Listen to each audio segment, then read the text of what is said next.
Chers auditeurs, chères auditrices, chers frères et sœurs en Christ, nous sommes toujours dans le temps de Pâques. L'évangile de Jean nous invite à ne pas avoir le cœur trouble. Le verbe grec tarasso, utilisé ici, revient 5 fois dans l'évangile de Jean. La première fois, quand l'infirme que Jésus guérit lui dit qu'il n'y a personne pour le jeter dans l'eau quand elle est trouble pour qu'il retrouve la guérison.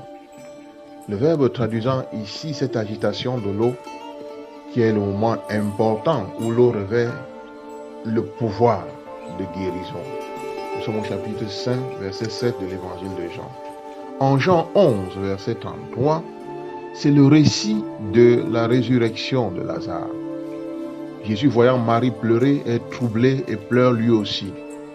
Mais nous savons que Jésus est la résurrection et la vie.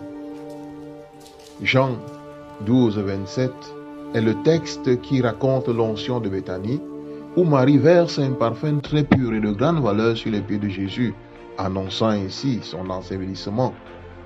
Dans ce texte, Jean commence à faire vivre le drame de la passion de Jésus à travers la réaction peu respectueuse de Judas et les allusions prophétiques de Jésus sur sa mort. Si le grain de blé tombé en terre refuse de mourir, il ne porte pas de fruits. Dans le même verset, nous avons cette prière de Jésus: Père, sauve-moi de cette heure. C'est un moment fort de trouble intérieur pour Jésus. En Jean chapitre 13, verset 21, nous avons le texte que nous lisons chaque samedi saint et qui nous rappelle l'amour du Christ pour les siens jusqu'au bout, malgré la conscience qu'il avait de la trahison de Judas. Jean utilise le même verbe pour traduire le trouble intérieur que vit Jésus devant sa mort proche et certaine. Les 2 derniers usages que Jean fait de ce verbe sont contenus dans le chapitre 14, les versets 1 et 27.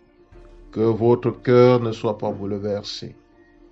Que votre cœur ne soit pas bouleversé ni effrayé. Ce petit voyage, avec l'usage du verbe grec tarasso, montre que Jean l'utilise pour décrire un drame intérieur, un manque de paix, mais pas un manque superficiel. Il s'agit du trouble intérieur devant la mort. Mais de manière étonnante pour Jésus, ce sont des moments douloureux, de trouble intérieur qui ne débouchent pas sur le désespoir.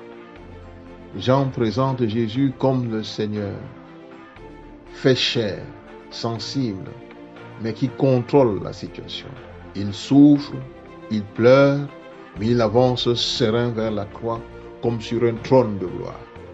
Le secret de la paix à laquelle Jésus nous invite réside dans la foi en Dieu et en lui qui est Dieu, lui Jésus qui est Dieu. Il dira à Philippe, Philippe, qui m'a vu a vu le Père. C'est lui, Jésus, qui donne la paix. C'est lui qui est notre paix. C'est lui qui est capable de nous introduire dans le salut. Je dirais même, c'est lui qui est capable de nous introduire dans le shalom, cette paix intérieure, cette harmonie avec ceux avec qui nous vivons, cette harmonie avec la nature, cette harmonie avec Dieu lui-même. Après, bien évidemment, les récits de la résurrection que nous lisons pendant ce temps de Pâques, dimanche dernier, le texte sur Jésus bon pasteur, nous tendons progressivement vers l'ascension et la liturgie nous invite à nous tourner davantage vers les réalités d'en haut, vers le ciel. Jésus est le chemin, il est la vérité, il est la vie. C'est par lui qu'il faut passer. Par sa mort et surtout sa résurrection, il nous trace le chemin à prendre pour que nous aussi puissions entrer là où lui, le bon pasteur, est entré et nous prépare une place. Notre mission est de le suivre pour partager cette béatitude éternelle. Jésus, tu m'invites à ne pas avoir le cœur trouble. Augmente ma foi pour qu'au milieu des épreuves, je garde la paix.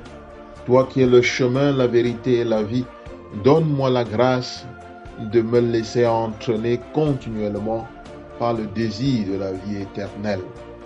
Notre-Dame de l'Espérance, priez pour nous.